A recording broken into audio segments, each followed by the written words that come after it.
Hello, everyone. Welcome back to Justice Redesign. I'm your host, Steve Teskey, retired judge.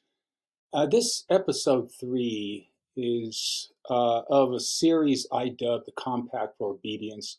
It focuses on President Trump's push on universities to sign onto a compact that he calls Excellence for Academics, which is a description, in my opinion, that sounds really great, right? When you hear it, I mean, who doesn't want excellence in academics?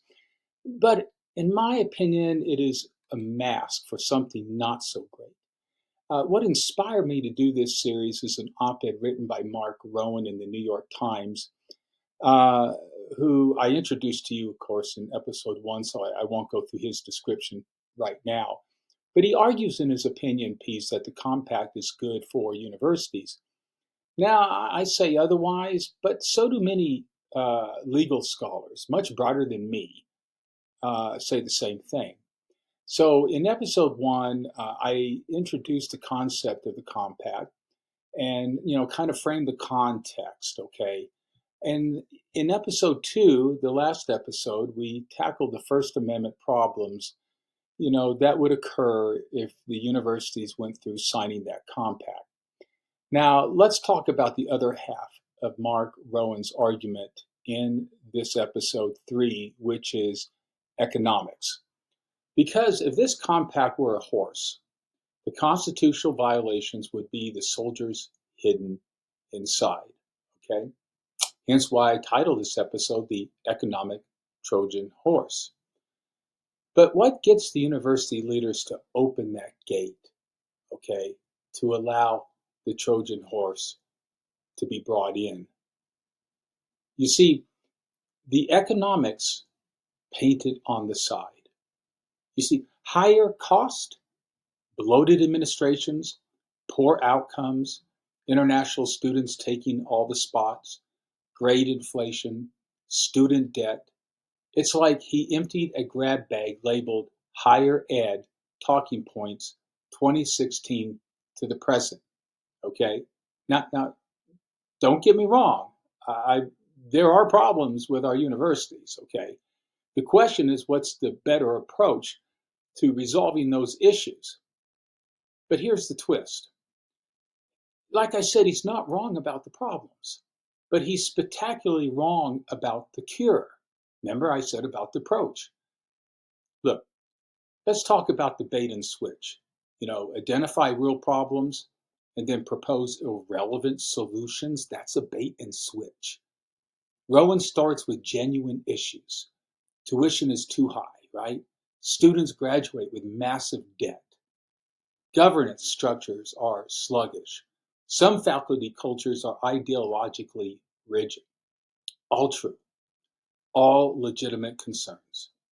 But then, like a magician pulling a rabbit out of the hat that nobody asked for, he declares, and that is why the federal government should control university speech. Wait, what? That's like saying your car needs new brakes, so I'm putting a GPS tracker on your phone. Or America's healthcare costs are too high, so the president should approve all your medical opinions. The problems are economic, ladies and gentlemen. The solution is political control. This is not reform. This is misdirection.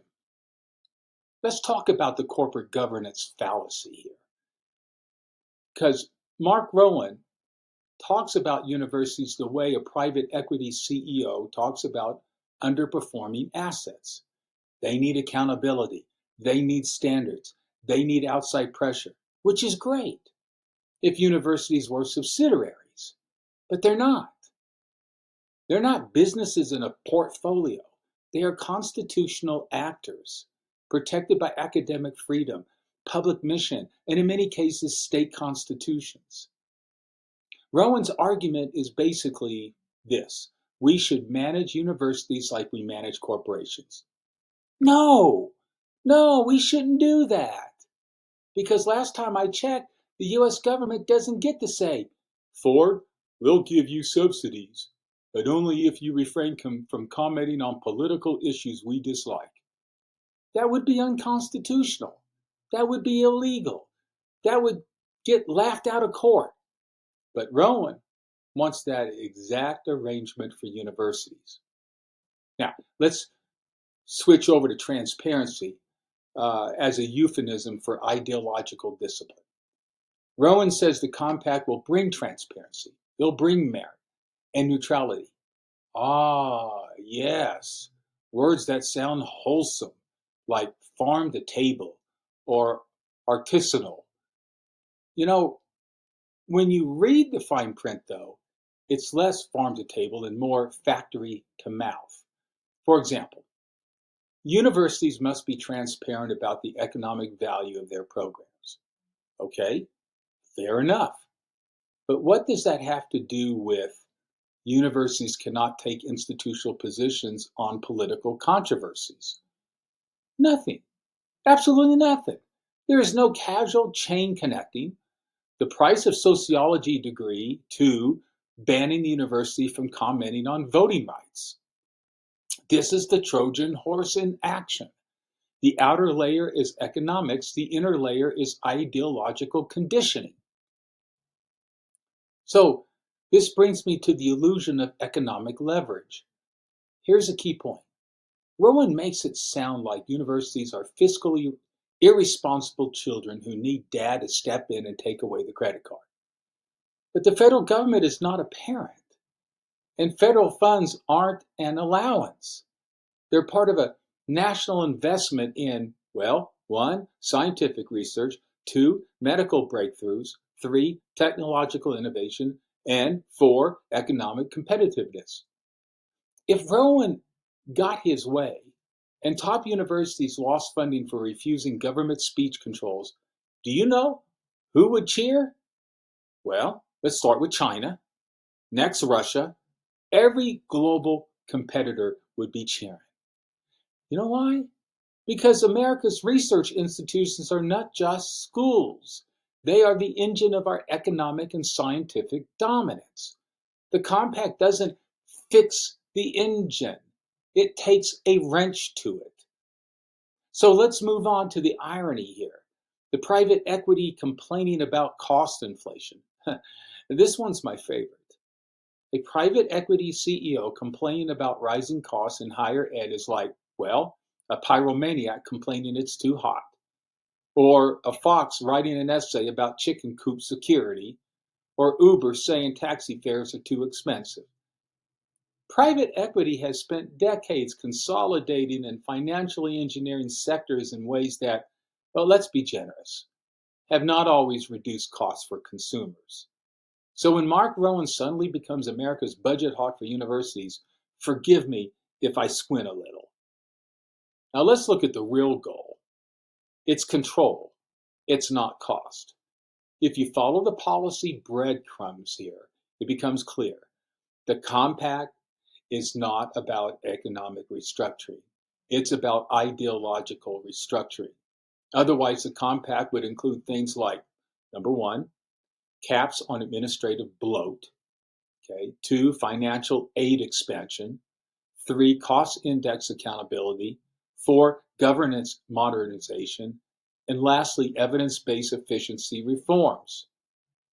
But instead, every single one of the compact's real teeth is aimed not at cost, but at speech, expression, thought, ideological posture, and academic autonomy.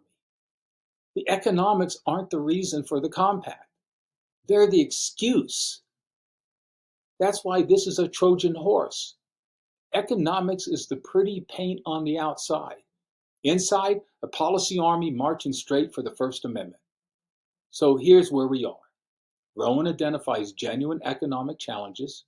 He then uses them to justify government control over speech. The compact doesn't solve costs, it weaponizes them. And the whole thing is a carefully crafted argument for obedience disguised as reform. Which brings us to episode 4. What a real academic compact, one that actually protects both excellence and freedom, would look like. Because the alternative to Rowan's compact isn't chaos. The alternative is a constitutional version of reform that doesn't require universities to kiss the government ring. You ready for segment 4? I'll see you there. In the meantime, be safe, take care, and thanks for listening.